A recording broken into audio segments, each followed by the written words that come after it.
Hey, how's it going? It's your boy Challenger Coach out of Mobalytics Isles here to bring you the 10.4 low-elo update and Q&A video. This time around though, not only did we update the rankings, but also how we make them, so let us know what you think about the new placements in the comment section. But with that out of the way, let's get started. Starting off in the top lane, our S tier roster will be Garen, Sett, Darius, and the Gaunt champion Ornn. We actually have massive changes to the list, starting with moving Ornn to S tier, which should need no explanation if you've played or watched League at all on 10.4. He is truly the strongest tank champion on this patch. Darius will move from A tier to S tier due to him countering melee heavy comps and the increase in tank junglers at low elo. Then we added Aatrox and Vlad to B tier as some harder to execute options in top lane, and then we also added Poppy to B tier as well because of the Sunfire buffs helping her out. Next up, we've got Maokai moving from S tier to A tier as the other S tier champions are way too overwhelming compared to him, especially Ornn. We got Yorick down from S tier to A tier because split push meta isn't as strong. Then we've got Singed moving down from S tier to A tier due to his nerfs, although to be fair, he is still the only champion that counters Ornn. He still doesn't deserve that S tier placement. Teemo moves from A tier to B tier as the top lane island style really doesn't work well at the moment. We got Dr. Mundo down from A tier to B tier as there are so many better tanks than him at the moment.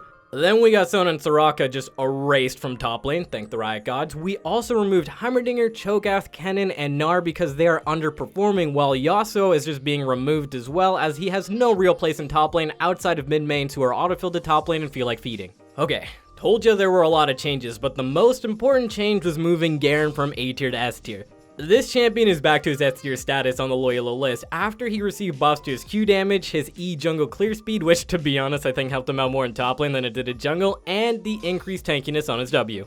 Who knew if you buffed a champion's damage, tankiness, and farming ability all at once on the same patch that they would become extremely strong with around a 53.5% win rate, a 13% play rate, and is even popping off in the mid lane with a 55% win rate and a 1% play rate as he does pretty well into the assassin heavy meta there. Now this is what you call an overbuff champion, so I would abuse Garen and solo queue while you still can.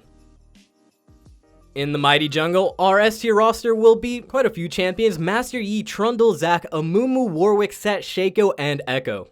Normally we try not to have so many S tier champions, but the overbuff on Cinderhulk added far too many broken champions to the champion pool. This should be fixed for the next patch, but on 10.4, that's just how it be right now. That means for our ranking changes, we have Cinderhulk user Maj and Zac going to S tier, only explanation needed. We got Echo, one of the most broken champions on this patch in either mid lane or the jungle, moving to S tier, and it's no coincidence that both rank 1 players on NA and US main Echo, by the way. And we also have Jarvan IV, aka J Money, moving from B tier to A tier as a very consistent jungle choice at the moment.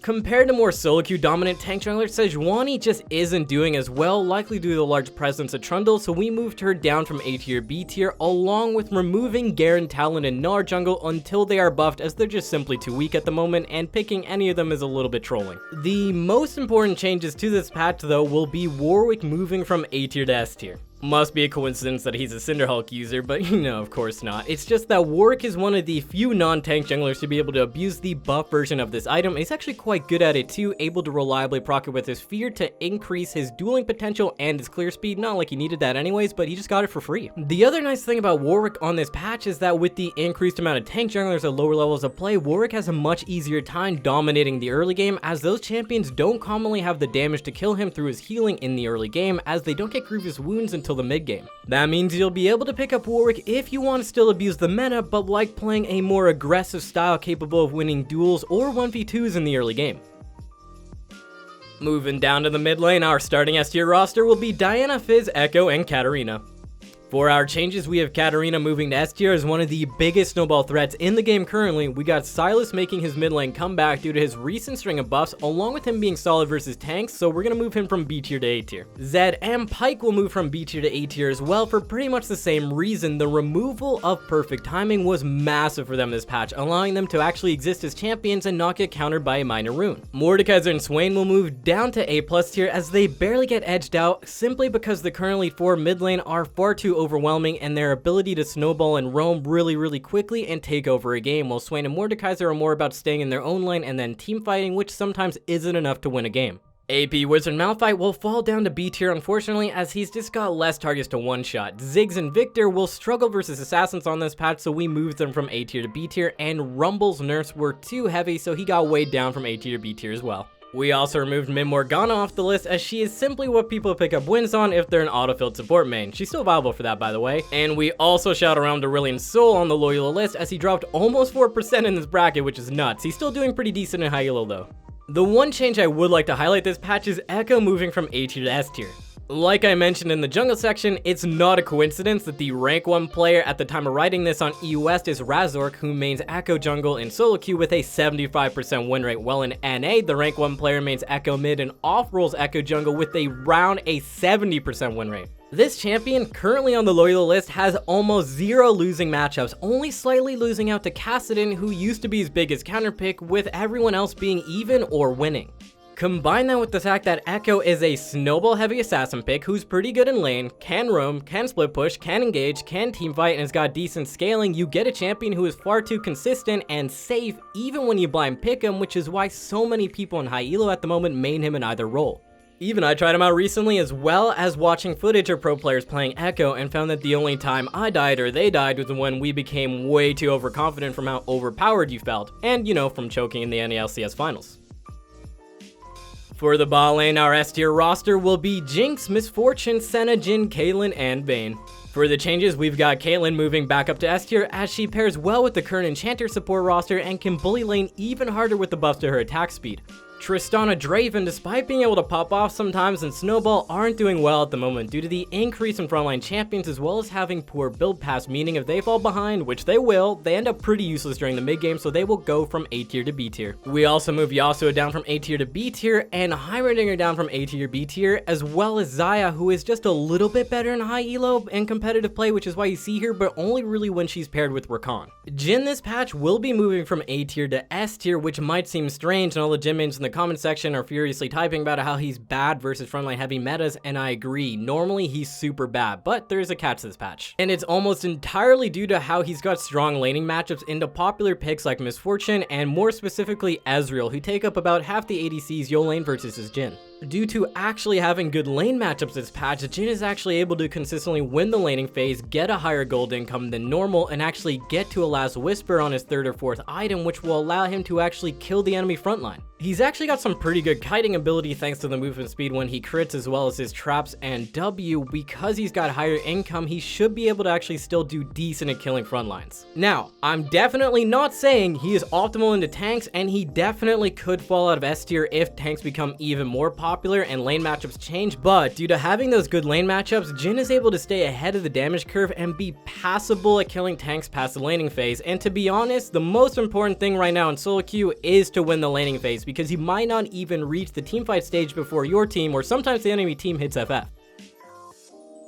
Last up, before the Q&A section, we have the support S tier roster of Janna, Blitzcrank, Nami, Taric, and Senna. Blitzcrank will move to S tier as the biggest threat to enchanters outside of them dying while warding alone, them pinging their teammates for not helping. Senna will also move from A tier to S tier as the current way she gains income and stacks of mist is far too much, giving her way too much carry potential even from the support role. Zillion's normally got issues surviving lanes versus aggro supports, but since there are less of those now, he will move from B tier to A tier as he scales extremely well in solo queue. Lux also got added to B tier as a viable support option, it's just people are still gonna hate you for picking it, and that's gonna include me. That means our last change will be moving Yuumi from B tier to A tier. I know there's a lot of hate for this champion, especially at lower levels of play, and sometimes they tend to do nothing but complain, but ever since her hotfix buff, she's been popping off in pro play, high elo, and now in lower elo too. She's got her partner in crime Ezreal back in the meta too, which helped her out a ton, but currently the amount of utility in a teamfight, but more importantly her healing, is extremely oppressive. All a Yuumi player really has to do is hope 1 out of the 4 teammates she has pops off on a carry champion and then just attach to them, and that person can very easily 2v8 the game, as you really need to mess up to die while a Yuumi is attached to you, and yet somehow thousands of Ezreal mains do it every single day. I don't know how.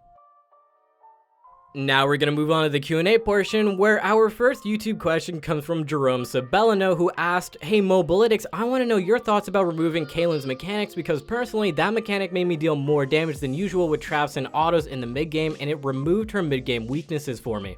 So personally, I think it was a shame that the combos for Caitlyn were removed, as they weren't impacting the outcome of the game too much. It just allowed skilled Caitlyn players who put in the time and practice to get some more DPS out, and I don't think there's anything wrong with that. The issue with this, of course, is as a standard across most champions, Riot likes to remove this kind of mechanic to keep a champion's power curve behind their actual kit rather than abusing animation cancels, as it becomes easier to balance a champion across multiple skill brackets, as well as keep the barrier of entry on the champion lower so more people can enjoy actually playing them. This is just the reality we live in, where rightfully so, Riot does need to make some concessions to make the game easier to play sometimes to keep new players coming into the game, or you end up with situations like StarCraft 2 where the game was so unfriendly to new players, people just stopped playing altogether.